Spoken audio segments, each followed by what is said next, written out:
Hello there, here I am once again in my backyard, here to talk about writing essays. And today I want to talk about what I see as the basic building blocks of an essay. So essays can be very different. We've already talked about narrative essays, and that's basically telling a true story, and there's not necessarily an academic form to a narrative essay. You're telling a story, hopefully it's true. Maybe you have a point, maybe you don't. Maybe just stuff happens in a narrative essay. The essays that I'm going to be talking about from now on are academic in the sense that they all have a point.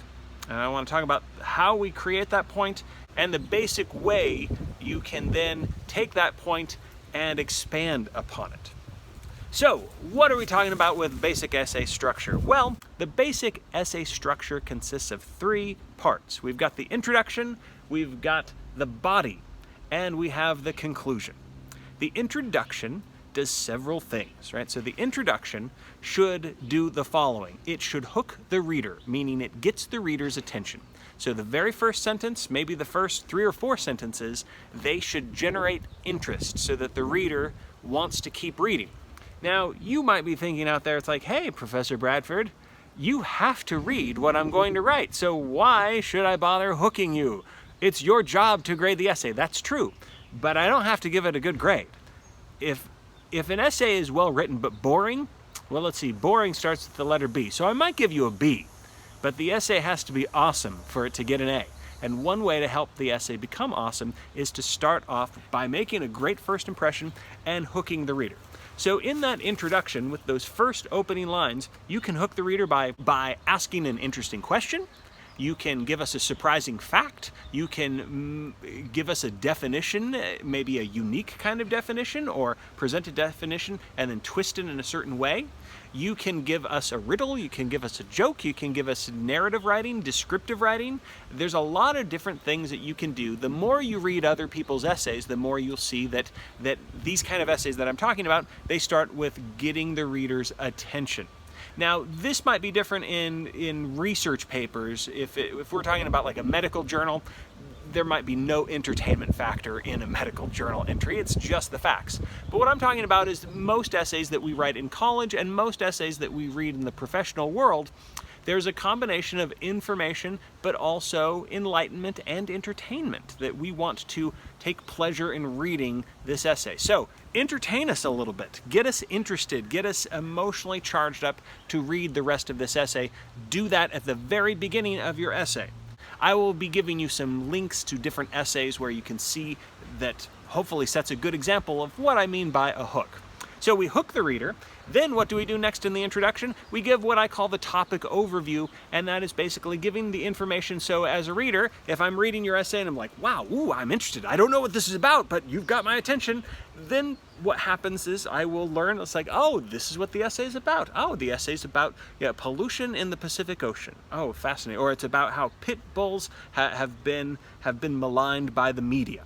Whatever it is, I will know from the topic overview. And then the third ingredient that we want to make sure that we have in the introduction is we want to have the thesis statement. So we want the thesis statement. What is the thesis statement? The thesis statement is the main point or the argument of your essay. So those are the 3 ingredients that we want in an introduction. All right, next up, the body of the essay. Body paragraphs, that's basically the middle of the essay. Anything that's not the introduction or the conclusion, we call it the body of the essay. So the majority of your essay is going to be body paragraphs. Your essay that you write in my class might be anywhere from 5 to 20 paragraphs long, depending on what other class you're taking. If you're not taking a class from me, or if you're taking another class in the future, who knows how many body paragraphs go in there. A lot of people talk about 5-paragraph essays. 5-paragraph essays kind of suck, at least they do in college. 5 paragraphs are not usually enough to write a well-developed argument essay or a research paper or just about anything. So think outside of the box. Don't worry about giving us a thesis statement that insists that there's only going to be 3 paragraphs. We'll talk about thesis statements more and what should go in the thesis statement, but think of a thesis statement as it's basically giving us a hint as to what is to come, and it's giving us a claim, something that we want to prove. So in the body paragraphs of a basic essay, that's what I'm talking about today, the body paragraphs of a basic essay, they are just exploring the thesis statement. So let's take, for example, Stephen King's short essay, Why We Crave Horror Movies. Now this is a short essay, it's pretty informal. It does have a thesis statement, and the thesis statement is also the same as the hook. So the very first sentence is answering the question, why do we crave horror movies? And he says, basically we're all insane, right? So that startles us, it gets our attention, but it's also, that's his thesis, that's his claim. So the thesis statement of Stephen King's essay is that, hey, there's a lot of reasons, but it basically means that we're a little mixed up upstairs. So the rest of the essay is exploring that. So first he starts off with the different reasons as to why we crave horror movies. They are primitive, like a kind of a fairy tale type thing. They have clearly drawn good and evil characters. They scare us, they thrill us. It's like riding a roller coaster. So he gives us the different sort of practical reasons, and then he gets into tapping into that dark part of our psyche, which he claims is why we, or at least some of us, crave horror movies. So he gives us basically body paragraphs that explore the different reasons for something. And that's what your thesis statement and those body paragraphs can do. They can make a claim in the introduction with the thesis statement, and then the rest of the body paragraphs, maybe you've got 2, 3, 4, 5, 6, 20 body paragraphs, all of those body paragraphs should be exploring what you have claimed in the thesis. So you're giving us the evidence. Once you're done giving us the evidence, then we're ready to wrap things up in the conclusion. Now, perhaps in the past you've had some teachers that say the conclusion should repeat the thesis statement, and in my class, you should not repeat the thesis statement. Some professors will say, oh, don't repeat the thesis statement word for word, but take the thesis statement and, fancy it up with some synonyms and rearrange it. So you basically say, you don't need to do that. If you feel like you've said the thesis statement and the body paragraphs have fully explored it, you don't really need to do that in a conclusion. So what should you do in a conclusion? Well, a conclusion paragraph should be exploring what has been said, and it shouldn't provide any new evidence, but at the same time, it shouldn't be repetitive. A good way of thinking about conclusion strategies is to go back to your hook.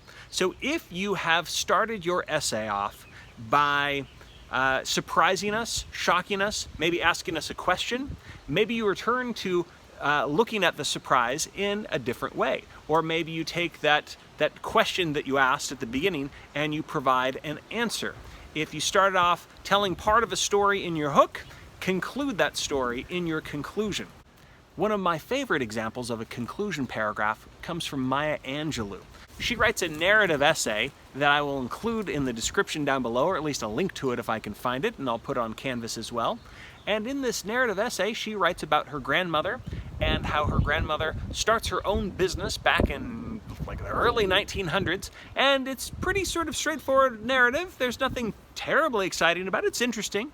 But what she does in the conclusion is that she gives us this theme, she gives us this message, she gives us this idea based upon what's been going on before. So there's different ways of thinking about how to do a conclusion. You can wrap things up.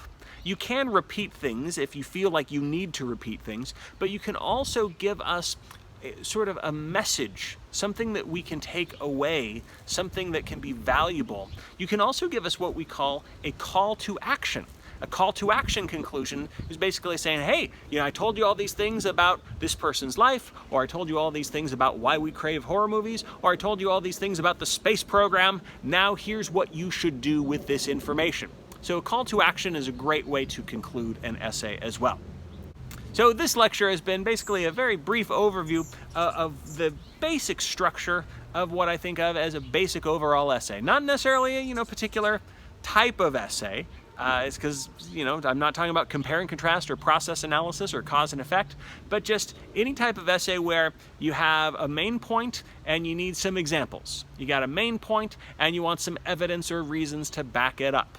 So with this in mind, I want to give you an extra credit activity. If you want to earn extra credit, this is your way of doing it.